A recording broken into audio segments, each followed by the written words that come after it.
Let us understand what is red ink interest method in account current. In account current, how we will be calculating interest? Interest in account current is basically calculated on amount of transaction, right? So what we'll do, we'll take the due date. So from the due date till the closing date of the period, we'll be finding the number of days and on which we'll be calculating the interest.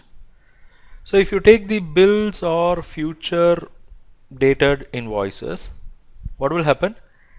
The bill may fall within the accounting period or it may fall outside the accounting period also.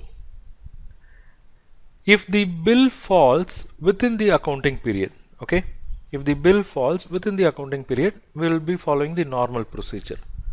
But if the bill falls outside the accounting period, then the interest from closing date to the due date, please understand, the interest from closing date till the due date is customarily written in red ink.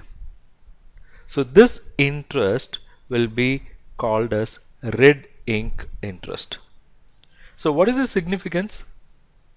If this appears on credit side, it will be taken as if it is appearing on the debit side and vice versa. That is the significance of red ink interest.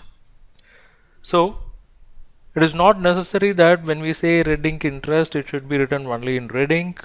It can also be written in ordinary ink on the opposite side of the account. Okay. If you take epoch method, that is the backward method, red ink interest adjustment is not necessary. And one more point, if rate of interest differs in respect of debits and credits, then the interest should be computed separately for debits and credits. In the next session, we'll take a problem on red ink interest method, so we will have more clarity.